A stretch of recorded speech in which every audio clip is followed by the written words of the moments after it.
Hello friends, ಇವತ್ತು Saturday ಆಗಿರೋದ್ರಿಂದ ನಮ್ಮ ಮನೇಲಿ ಅಕ್ಕಿ ರೊಟ್ಟಿ ಮಾಡ್ತಾ ಇದ್ದೀವಿ. ನೋಡಿ ಬೇಯಿಸ್ತಾ ಇದ್ದೀವಿ. ನನ್ನ ಮಗಳಿಗೆ ತುಂಬ ಇಷ್ಟ, ಅದಕ್ಕೋಸ್ಕರ ಸ್ಯಾಟರ್ಡೆ ಅಂದರೆ ರೊಟ್ಟಿ ಮಾಡ್ತೀವಿ.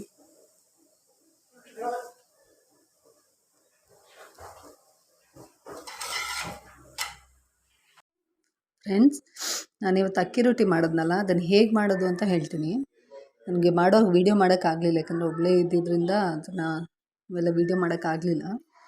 ಒಂದು ಬಾಣಲೆಯಲ್ಲಿ 1.5 ಲೋಟ ನೀರು ಹಾಕಿ, ಆಮೇಲೆ ಅದಕ್ಕೆ ಹಸಿಮೆಣಸು, ಈರುಳ್ಳಿ, ಆಮೇಲೆ ಕರಿಬೇವು ಹಾಕಿ ಅದನ್ನು ಒಂದು ಸ್ವಲ್ಪ ಪೇಸ್ಟ್ ಮಾಡ್ಕೊಳ್ಳಿ. ಗ್ರೈಂಡ್ ಥರ ಮಾಡ್ಕೊಂಡು, ಸ್ವಲ್ಪ ಪೇಸ್ಟ್ ಅಂತಲ್ಲ, ತರಿಯಾಗಿರಲಿ.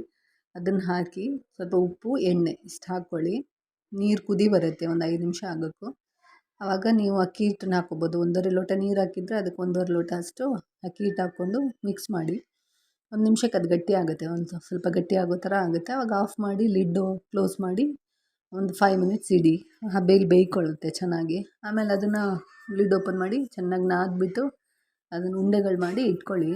ಮತ್ತೊಂದು ಪ್ಲಾಸ್ಟಿಕ್ ಪೇಪರಲ್ಲಿ ಎಣ್ಣೆ ಹಚ್ಚಿ ಈ ಉಂಡೆ ಮಾಡಿರೋದನ್ನು ಅದರಲ್ಲಿ ಚೆನ್ನಾಗಿ ಲಟ್ಟಣಿಗೆ ಚಪಾತಿ ಒತ್ತೀವಲ್ಲ ಅದರಲ್ಲಿ ಒತ್ಬಿಟ್ಟು ನೀಟಾಗಿ ಬಾಣಲೆಗೆ ಹಾಕ್ಬೋದು. ಬಾಣಲೆಗೆ ಬೇಯಿಸೋದು ಹೇಗೆಂದರೆ, ಸ್ವಲ್ಪ ಎಣ್ಣೆ ಹಾಕ್ಕೋಬೇಕು.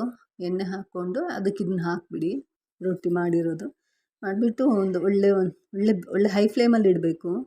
ಇಟ್ಟಾಗ ಸ್ವಲ್ಪ ಗುಳ್ಳೆ ಬಂದಂಗೆ ಆಗುತ್ತೆ ಅಡಿಯಿಂದ. ಆವಾಗ ಮಗ್ಚಾಕಿ ಆವಾಗ ಸ್ವಲ್ಪ ರೆಡ್ ಕಲರ್, ಎರಡೂ ಕಡೆ ಸ್ವಲ್ಪ ರೆಡ್ ಕಲರ್ ಥರ ಬರೋ ಥರ ಮಾಡಿದ್ರೆ ಆಗೋಗುತ್ತೆ. ತುಂಬ ಸಾಫ್ಟಾಗಿರುತ್ತೆ. ಯಾರು ಬೇಕಾದರೂ ಟ್ರೈ ಮಾಡ್ಬೋದು. ಏನು ಈಸಿ ಇದೆ, ಯಾವಾಗ ಬೇಕಾದರೂ ಮಾಡ್ಕೊಬೋದು.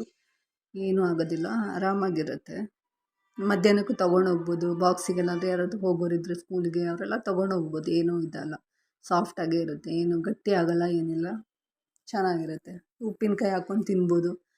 ಚಟ್ನಿ ಏನಾದರೂ ಮಾಡಿದ್ರೆ ಮಾಡ್ಕೊಬೋದು, ಇಲ್ಲ ಹಾಗೇ ತಿನ್ಬೋದು, ಅಷ್ಟು ರುಚಿಯಾಗಿರುತ್ತೆ. Thank you friends. ನನ್ನದು ಚಾನಲ್ ಇಷ್ಟ ಆದರೆ ನೀವು ಲೈಕ್ ಮಾಡಿ, ಶೇರ್ ಮಾಡಿ, ಕಮೆಂಟ್ ಮಾಡಿ.